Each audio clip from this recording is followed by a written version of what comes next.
encore plus grand, et puis depuis juillet dernier, conseillère départementale. Mais c'est toute cette expérience cumulée sur ces 12 années presque maintenant, qui m'apporte aujourd'hui et qui me donne une vision assez globale des enjeux pour la ville de Lodève. Parce qu'il y a différents cercles, hein. Il y a la ville, son fonctionnement, l'aide qu'elle peut apporter aux gens, parfois l'aide qu'elle ne peut pas apporter parce que c'est en dehors de son champ de compétences. Mais après, il y a la ville dans son environnement de l'intercommunalité, la relation, l'harmonie, l'équilibre qu'il doit y avoir entre les 28 communes de la communauté de communes Lodève-Larzac. Et puis après, il y a la ville avec les autres bourgs-centres qui l'entourent, Clermont, Gignac. Quel équilibre encore et comment est-ce qu'on doit défendre la singularité de notre ville dans ces instances-là. Et puis après, il y a les relations au département, les relations à la région, les relations à l'État, tous ces organismes qui sont des financeurs, des projets, des villes, et avec lesquels on doit parfois batailler, souvent batailler, pour aller au bout de nos projets. Et dans ce cadre-là, je sais que je peux compter sur le soutien de Carole Delga et de Kléber Mesquida. On a une relation de confiance et ils ont aidé Marie-Christine par le passé à mener à bien son projet municipal. Et je sais que voilà, ils feront de même avec moi. Et ça, c'est quand même une bonne assurance pour une ville comme Lodève. Et puis, oui, donc moi, je m'inscris complètement dans la continuité de l'action menée par Marie-Christine Bousquet pendant un mandat et demi sur Lodève. Mais, et d'ailleurs, le fait que l'équipe municipale, dans sa grande majorité, le soutienne, est vraiment la preuve que c'est là-dedans, en fait, que je m'inscris. Mais je compte piloter avec ma propre personnalité. C'est pas un copier-coller. Avec ma propre personnalité, comme ça, dans une ville qui pour moi a une population qui est en perpétuelle mutation, une ville qui doit aujourd'hui relever beaucoup de défis parce que notre contexte économique a changé, le contexte écologique a changé, le contexte sociologique également, et ce sont tous ces éléments qu'il faut aujourd'hui prendre en compte et faire un constat clair et construire un projet qui permettent vraiment à tous de se sentir au mieux dans cette ville et d'y développer des activités. Alors, moi je souhaite une ville, en premier lieu, qui soit responsable.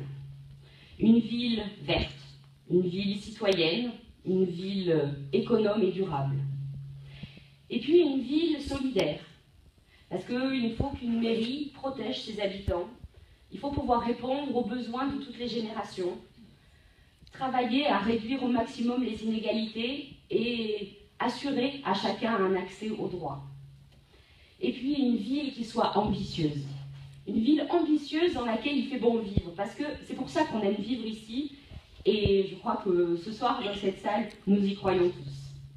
Alors, pour arriver à ça, pour aller dans ces ambitions de responsabilité, de solidarité, de bien vivre où on est, on a plusieurs défis à relever. On a à relever le défi d'une vraie participation citoyenne. Aujourd'hui, les politiques, ils ne peuvent plus simplement gouverner seuls.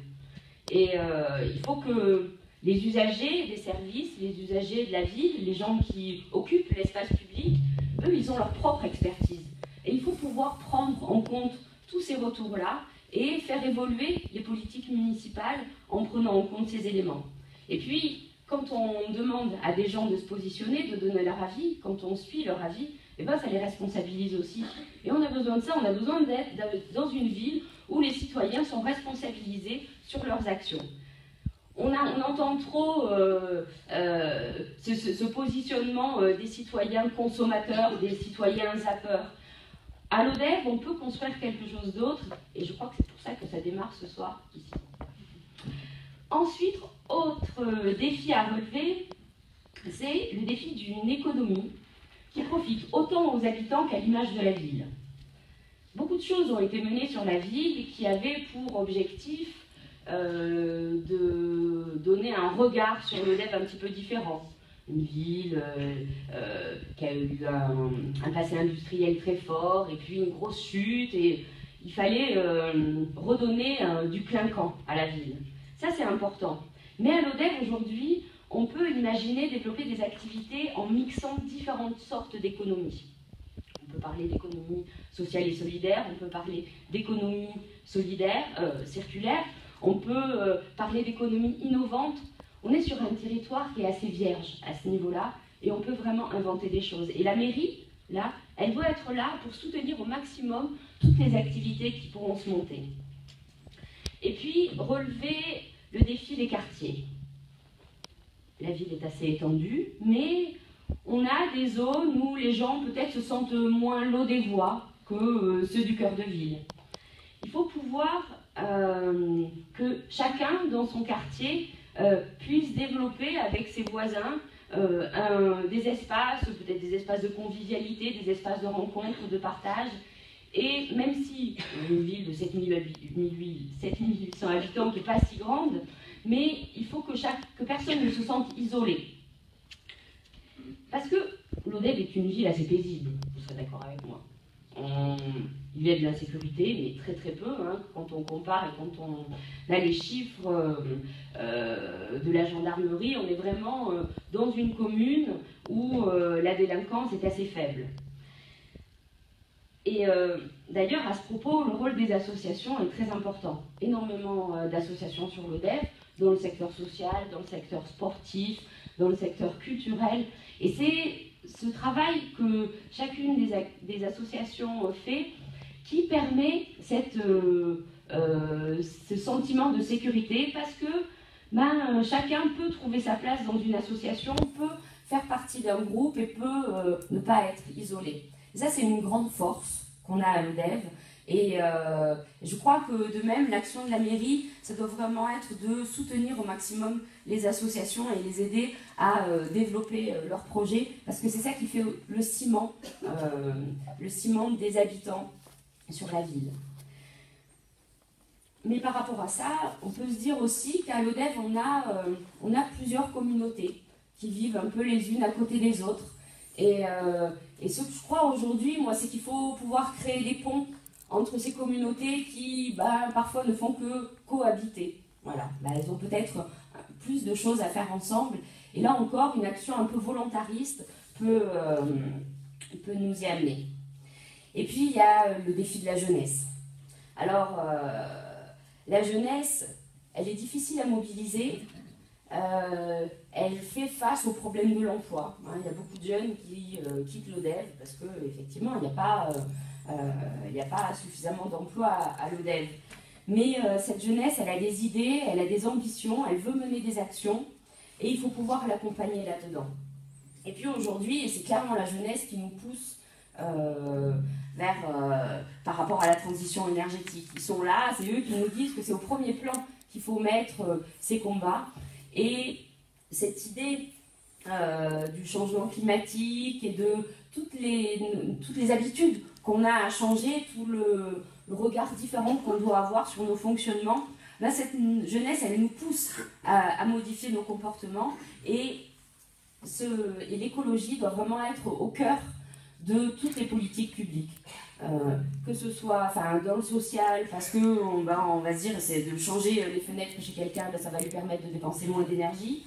Dans la culture, dans tous les domaines, on doit retrouver cette prise de conscience et cette mobilisation. Et puis, il y a notre centre-ville. Alors, on doit réhabiliter le centre-ville pour que les gens vivent mieux, pour que ce soit beau, pour que les gens aient envie de revenir habiter au cœur de ville.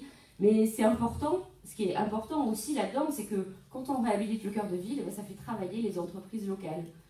Et ça, on peut quand même pas passer à côté de toute cette dynamique économique. Aujourd'hui, on a 70 logements qui sont en cours de rénovation sur le cœur de ville.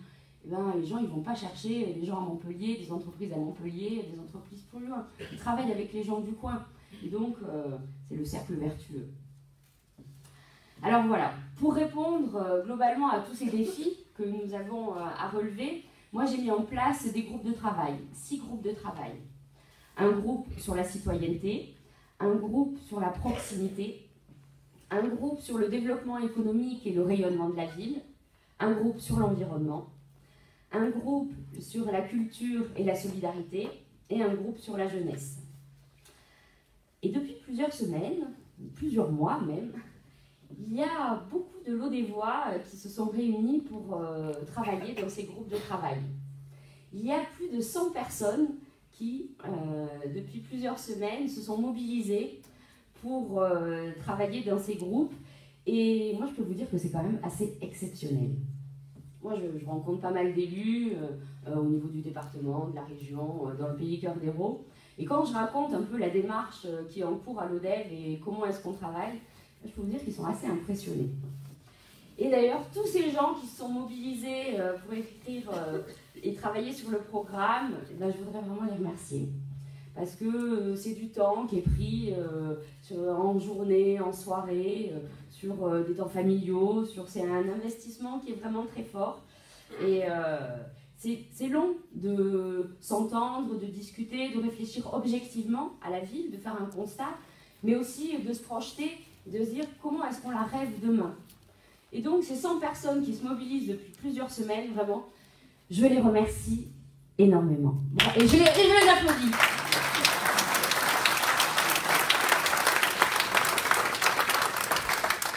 Alors 100 personnes, c'est bien. Mais ce qui serait bien, c'est qu'on soit encore plus nombreux. Encore plus nombreux dans la construction du programme pour être encore plus juste. Pour vraiment pouvoir construire un programme qui réponde aux attentes de tous les Lodévois. Alors pour ça, déjà, vous êtes là ce soir, donc on va un peu se servir de vous. Mais en janvier, il y aura 4 soirées qui seront organisées les mardis soirs, 14 janvier, le 21, après, je sais bien compter, et les 2 suivants. Ce seront des soirées dans lesquelles on vous fera part des enjeux qu'on a tirés au sein de ce groupe de 100 personnes pour les différentes thématiques. Et ce sera l'occasion, ces enjeux déterminés par votre présence et votre vision de la ville, de venir les nourrir, de venir les amender, de venir les compléter. Et à ce moment-là, on aura vraiment une vision qui sera la plus riche possible. Alors, avec tout ce travail qui a été fait jusqu'à maintenant, c'est un peu une nouvelle façon d'aborder une campagne électorale. Mais cette nouvelle façon de travailler pendant la campagne, moi j'aimerais vraiment la poursuivre pendant le mandat municipal. J'aimerais pouvoir créer un conseil des sages ou un conseil de développement qui travaille en parallèle de l'équipe municipale. Parce qu'on peut se dire que des gens qui n'ont jamais été dans l'exercice d'un mandat municipal, ils se trouvent confrontés à plein de choses, à une compréhension d'un système au démarrage, et on peut avoir tendance à se fermer un peu sur soi-même et à moins regarder la ville autour de nous. Et bien, ce conseil des sages, il pourrait, en parallèle de l'équipe, nous aider à garder les pieds dans la réalité et nous apporter un regard critique sur les décisions prises et nourrir nos réflexions. Alors je parle d'une équipe d'élus, mais donc cette liste qui va être constituée, qui va être proposée au suffrage des Lodévois en mars prochain, elle va émerger de ce groupe de 100 personnes qui s'est réuni jusqu'à présent, de ce groupe et de ces gens qui vont venir travailler avec nous dans les semaines à venir. Mon but, c'est, avant de décider qui va partir sur la liste, c'est de voir les gens travailler ensemble, de voir la capacité des uns et des autres à écouter les idées, parce qu'une équipe municipale pendant 6 ans, ça peut être une force extraordinaire, mais si ça ne fonctionne pas, ça peut être aussi quelque chose de très très compliqué à gérer. Donc il ne faut pas se tromper sur l'engagement que les uns et les autres vont avoir et cette volonté vraiment d'agir dans l'intérêt général. Et c'est à travers ce travail qu'on fait qu'on se connaît mieux et qu'on sait si on se sent aussi d'aller vers le mandat municipal ou pas. Donc la liste, elle n'est pas faite. Moi, je vais la faire à partir de début janvier. Enfin, en tout cas, je peux vous proposer le prochain rendez-vous à ce niveau-là sur la liste. Ce sera le 5 février, où je vous la présenterai. Voilà.